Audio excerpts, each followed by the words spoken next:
A resenha crítica do grupo analisa o princípio da prioridade local de Dworkin e a interpretação do artigo 108 do Código Tributário Nacional. O presente artigo destaca que Dworkin defende a tese do direito como integridade como modelo ideal de direito, pois ele supera os problemas do convencionalismo e do pragmatismo jurídico. No âmbito do convencionalismo, o direito para Dworkin é aquilo que realmente é, não o que deveria ser. Assim, a tarefa do juiz é reproduzir esse direito, sem alterá-lo de acordo com sua própria ética ou moral. Sendo assim, os direitos e deveres dos cidadãos são apenas aqueles declarados em decisões políticas expressamente, de forma que os juízes saibam qual o direito, independente de suas convicções políticas ou morais. Em seguida, tem-se o pragmatismo jurídico, que por sua vez passa a negar que as decisões políticas do passado ofereçam qualquer justificativa para o uso ou não do poder coercitivo do Estado, ou seja, para evitar a perda do controle do governo e desta forma piorar a sociedade como um todo, o pragmatismo jurídico pode disfarçar sua decisão real, simulando a aplicação da lei. Portanto, o pragmatismo apenas olha para a tradição jurídica com base nas decisões políticas do passado para disfarçar as decisões tomadas, com base em sua perspectiva de o que será melhor para os cidadãos do futuro. Assim, Dworkin defende a tese da integridade do direito, pois retorna às decisões políticas do passado, reinterpreta a fim de identificar os princípios justificadores de decisões da comunidade para aplicá-las aos casos presentes.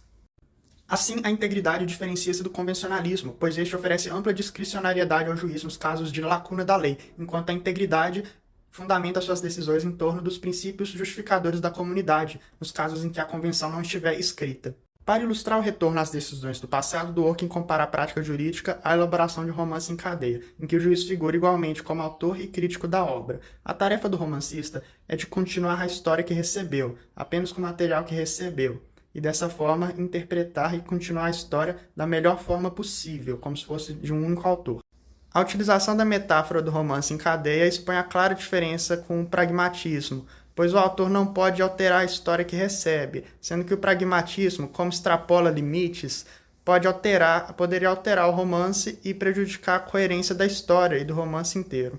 Analisando o princípio da segurança jurídica e da interpretação do direito tributário, os autores buscam desenvolver uma convergência entre o convencionalismo jurídico e a teoria de Dworkin. A viabilidade da hipótese central do artigo se estrutura na seguinte pergunta: é plausível construir uma teoria jurídica particular em que se tem a base uma teoria convencionalista para as normas de competência e de separação dos poderes, mas mantendo a teoria interpretativista para o raciocínio jurídico ao restante das relações jurídicas?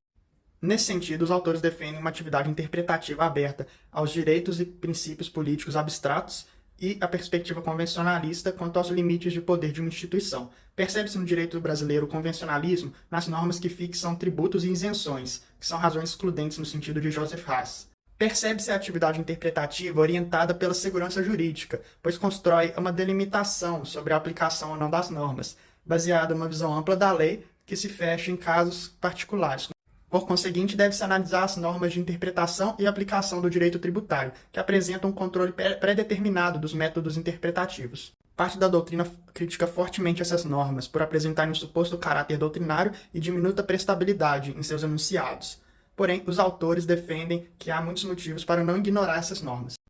Para defender as normas de interpretação e aplicação do direito tributário, seguem-se os seguintes argumentos contra essas críticas.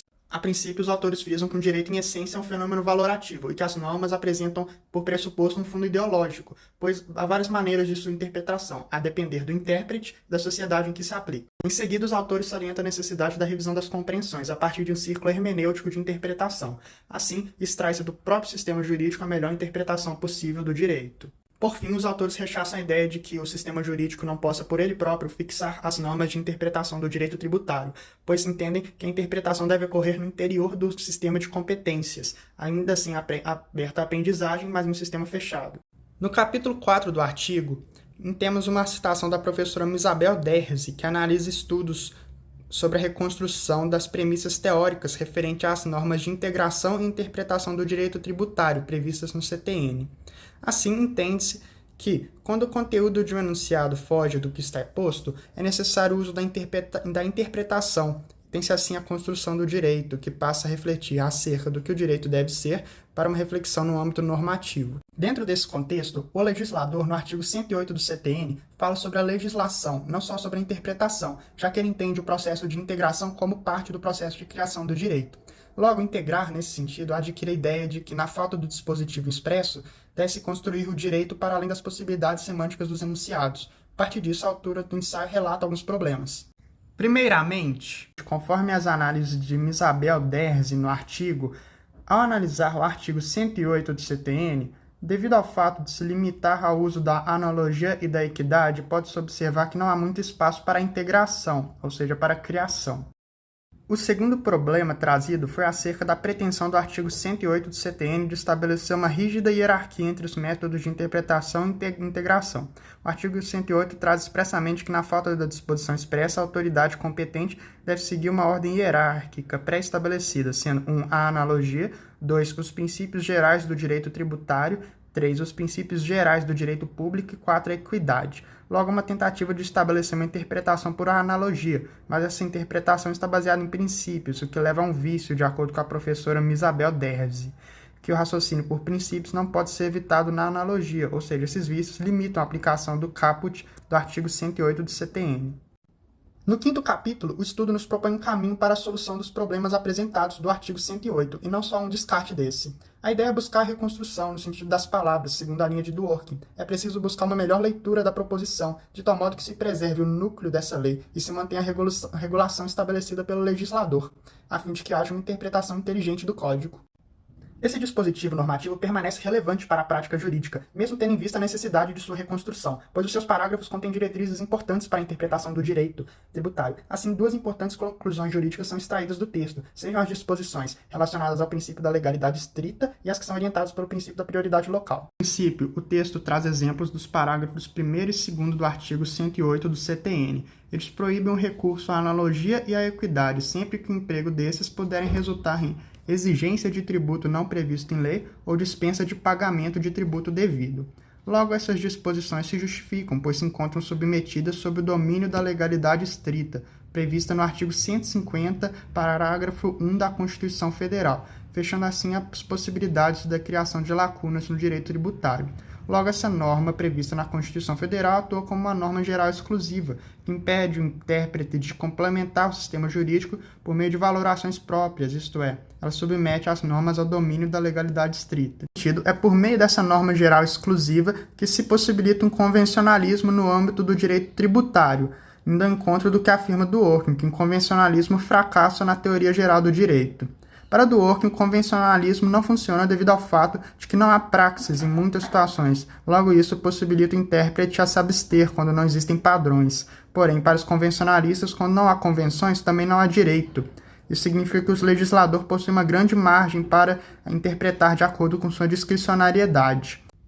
Contudo, o direito tributário e penal, que são submetidos à legalidade estrita, na falta de normas não se cria tal lacuna como previam os convencionalistas, mas ocorre sim a aplicação de uma norma geral, ou seja, o princípio constitucional da estrita legalidade.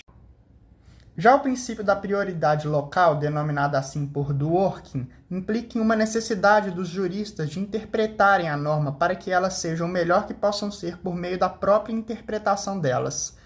Isso é, Dworkin denominou como hipótese estética, fazendo uma analogia do direito com a literatura, a interpretação da norma sendo a melhor interpretação possível, como se fazem com peças de literatura para se obter a melhor versão. Porém, essa hipótese levantada por ele faria sentido desde que os tribunais interpretassem o direito tal como uma prioridade local. Assim, o raciocínio interpretativo citado por Dworkin exige um raciocínio por meio de práticas concretas, e mesmo quando criticá-las, mostrar o melhor aspecto delas de forma construtiva.